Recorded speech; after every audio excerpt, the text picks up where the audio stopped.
All right, guys, this is Jared Dodd, and I'm with my firstborn son, whose name is also Jared Dodd, and we're going to talk about rites of passage.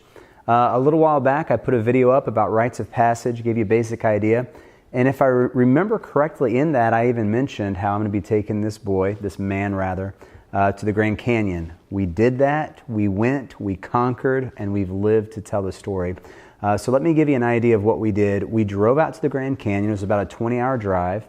And pretty much drove straight through with little exception. We stopped at White Sands, New Mexico. Was that an enjoyable experience? No. Not really. We got out, got up on a sand dune, and I said, hey, look, there's a lot of sand here. And he said, that's great. Can we go now? So we got back in the car and kept going. But we ate some good food on the way. It's a good thing about road trips. And so anyways, we get to the Grand Canyon. It's in August, but that's when his birthday is, so that's when we did it. We hiked 7.5 miles down to the bottom to the Colorado River. That was my favorite, well, my second favorite part. And that was the South Kaibab Trail. Got down, it was beautiful, it was awesome. I mean, it's just incredible being in the middle of this amazing canyon, which we believe was most likely formed as a result of Noah's flood. And then we get down to the bottom, and my son had told me as we were preparing to go to this trip, he said, Dad, I want you to baptize me at the bottom of the Grand Canyon, which of course I was excited about. I didn't prompt him, I didn't approach him about it. He came to me and said, Dad, I want you to do this, or I want to do this. I said, all right. Well, we couldn't get baptized in the Colorado because they have 4 to 5 people unfortunately drown each year. But there was a creek, there was a perfect creek. We hopped in there, cooled off. It was 111 degrees at the bottom of the canyon, and Jared got baptized. Was that pretty cool? Yes. Pretty good experience, yeah. And then we had planned to camp. But we had already hiked 7.5 miles. It was only 2 o'clock in the afternoon. It was very, very warm, even for us Central Texans. It was 111 degrees. And so we decided to hike out the same day, which was another 9.5 miles up the Bright Angel Trail. But we had heard that it wasn't quite as steep. So we said, you know what? We're men. Today we're becoming men. Let's do this. It was Jared was only a few days shy of turning 13. So we said, let's do it.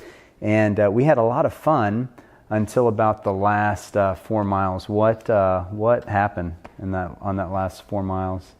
One of the rangers said we got smoked, to put it. We got smoked. That's right. We could see these fires on the north rim, some controlled fires. Well, they started to fill the canyon with not like bellows of smoke, but just enough smoke where we didn't know it, but it was getting our lungs. And to make the long story short, the last 4 miles took us about 6.5 hours, which is a really slow mile per hour, less than 1 mile per hour. We were limping like old men. We had walking sticks. And it was funny in hindsight. At the time, it wasn't very funny. But looking back, there were these signs saying, don't hike all the way in and out in the same day. You'll get really sick. And we looked at those and laughed. And we said, we are men, even though we haven't worked out, even though we're not in that good a shape, even though we didn't prepare, we can do this. Well, we ended up eating those words. But it was a great experience. I was very proud of my son. Even when the going got tough, his attitude was, let's keep going, let's keep going. I was ready to just fall down on the trail. It was dark at this point. We had our headlamps on, and I just wanted to fall down and just see if God would let us sleep until morning. But Jared said, let's keep going. So we got up out of the trail in the wee hours of the morning. It was 12:30 their time, about 3:30 our time. But it was a great time. We were sore.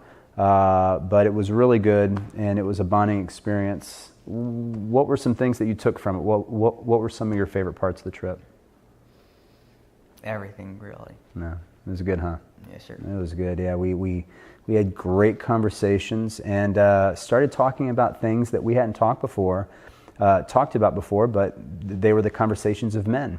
And that's really what we need to explain to our sons is, hey, this is how you'll know that you are a man, is when you're about the business of men, when you want to talk about and focus on the things that men are about.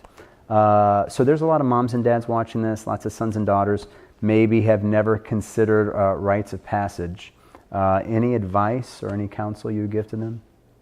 Just to do it. That's good, huh? Yes, sir. Yeah, when Jared was 7, we did a rite of passage. When he was 10, we were in Kentucky at that point. We did the Mammoth Caves. That was fun. And but this was the best one, I think. Yes, sir. This was great. And so now the other sons and daughters, we aren't sure. We're still working out rites of passage with our daughters, but our other 3 sons are super excited. Can't wait. Next year Isaiah's going, and so we're already getting. Well, I would like to say we're getting prepared, but we're not. We're just excited about it, and it's a lot of fun. So yeah, rites of passage, awesome opportunity. Put it on the calendar. If you don't make it happen, your experience with your child while they're in your house is going to fly right by, and the next thing you know, they're going to be out on their own, and you're going to say, wow, I wish we had done these trips. So it's good to pick ages and say, hey, in our family, when you turn 7, when you turn 10, when you turn 13, whichever ages, mom and dad and you or whoever, something big is going to happen, because then they're going to hold you accountable. So rites of passage are really a way for the kids to hold the parents accountable of doing fun stuff. Any last words? No, sir. No, sir. Olive Garden? Was that good? Yeah, that was good. Yeah, we first time Olive Garden. We limped in. Everyone was looking at us funny because we couldn't hardly walk, but it was worth it. It was worth the hike into Olive Garden. Yeah. So, all right, guys. Hey, want to encourage you. We've got phase 2 coming out on Right Now Media of our DIO training. If you haven't gotten hooked up with Right Now Media, would really encourage you to check that out. Awesome opportunity to get our resources for free and to enjoy that discipleship training. Blessings to you and blessings to your church from our family to yours. Thank you so much.